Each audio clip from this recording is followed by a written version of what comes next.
Once, there was a rich man with 3 daughters. He wanted to see how much they loved him. So he said to the first daughter, "How much do you love me, my dear?" "I love you as much as I love my life," she said.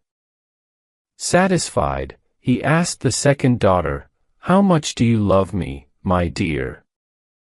"I love you more than anything in the world," she said. Satisfied, he asked the third daughter, "How much do you love me, my dear?" The third daughter was more creative than the other 2. She often got into trouble by saying clever things. So she said, "I love you like fresh meat loves salt."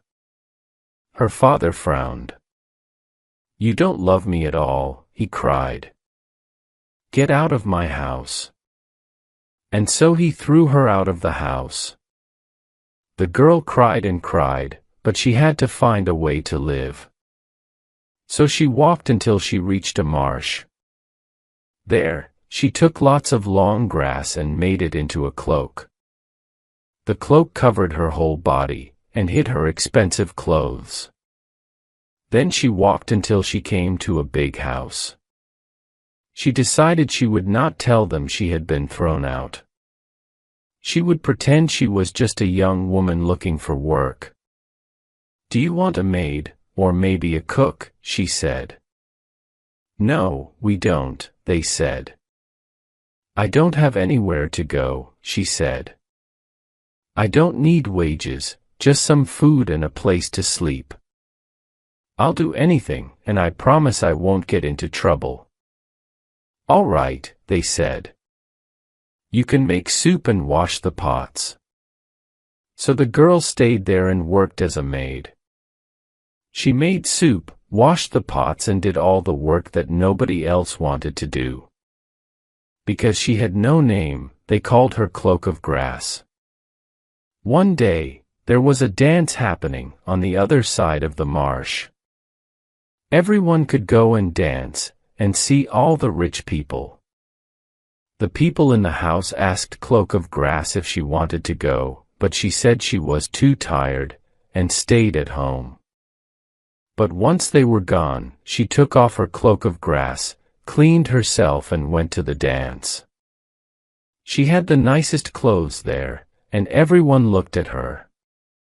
The dance was being held by a lord, and the lord's son saw Cloak of Grass and fell in love with her. He danced with her 3 times that night, and didn't want to leave her. But when the dance was finished, Cloak of Grass went home and put the cloak back on. Then she pretended to be asleep. The next morning, the people of the house said, "You missed something very special, Cloak of Grass." "What was that?" she said. "We saw the most beautiful woman in the world.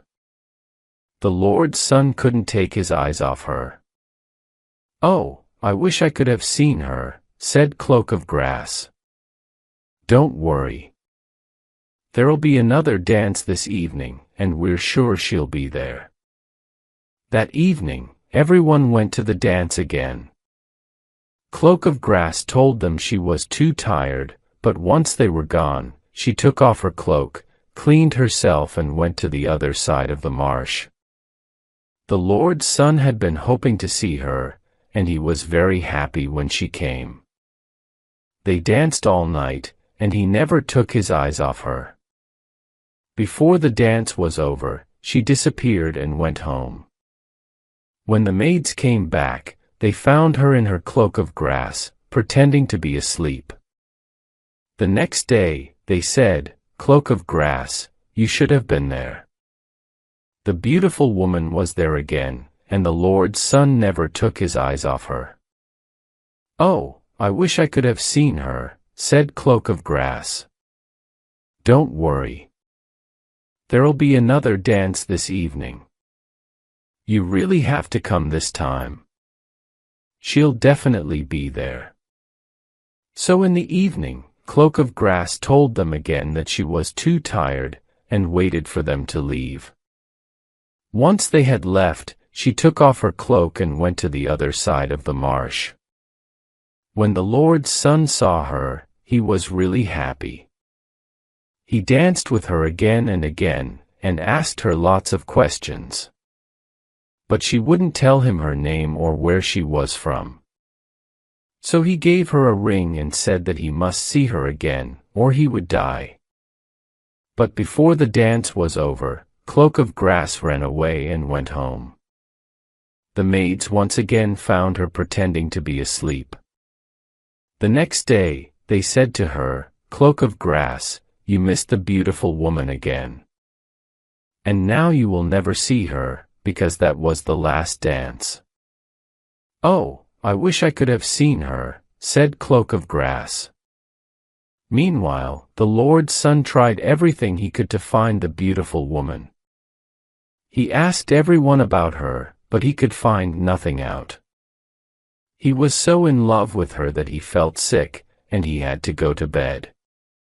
"Make some soup for the young man," said his maid to the cook. "Something bland to help his stomach. He's sick with love for that woman." The cook started making the soup when Cloak of Grass came in. "What are you doing?" she said. "I'm making some soup for the Lord's son," said the cook. "He's so in love with that woman that he got sick." "Let me make it," said Cloak of Grass. The cook didn't want to say yes at first, but when he saw how serious she was, he agreed. So Cloak of Grass made the soup, and when the cook wasn't looking, she dropped the ring into it. The young man drank the soup and found the ring at the bottom. He frowned and said, "Send me the cook." The cook came upstairs, and was very afraid, because the young man was frowning very much. "Who made this soup?" he said. "I did," said the cook. He didn't want to say it was Cloak of Grass, because he didn't want her to get into trouble. "No, you didn't," said the young man. "Tell me who did it." "Don't worry, they won't get into trouble." "It was a young girl who wore a cloak of grass," he said. And just then, Cloak of Grass came into the room. "Did you make this soup?" said the young man. "Yes, I did," she said. "Where did you get this ring?" he asked. "Did you forget? You gave it to me." The young man gasped. "Then you are." Cloak of Grass took off her cloak, and there she was in her beautiful clothes. The young man jumped out of bed and kissed her hand, and he ran through the house saying, "I found her, I found her." "No, wait. She found me, she found me." The two of them made plans to get married soon after, and it was going to be a very big wedding. They asked everyone to come, from far and near. One of the people invited was Cloak of Grass's father, but she told nobody who she really was. Before the wedding, she went to the cook and said, "I want you to make every dish without salt. Don't put any salt on anything." "But it will be so bland," said the cook. "That doesn't matter," she said. "Just do it." "Fine then," said the cook. "First you want to make the soup yourself, now you don't want salt in your food. You are a strange girl." Cloak of Grass just smiled. The day of the wedding came, and the two were married. Afterwards, everyone sat down to eat. All the food looked delicious. But when they started eating it, it was so bland that they couldn't finish. Cloak of Grass's father tried dish after dish, and finally he tried the meat and then burst into tears. "What's the matter?" said the Lord's son to him. "Oh," he said. "I once had a daughter, and I asked her how much she loved me. She said, 'I love you like fresh meat loves salt.' I threw her out because I thought she didn't love me. But now I see she loved me most of all. And she could be dead. "No, father, I'm right here," said Cloak of Grass. And she stood up and put her arms around him. Is it really you?" He couldn't believe it. His daughter had changed so much that he didn't recognize her. But now that he saw her eyes, he knew. "It's me." They cried and laughed. Her father apologized to her, they made up and they lived happily ever after.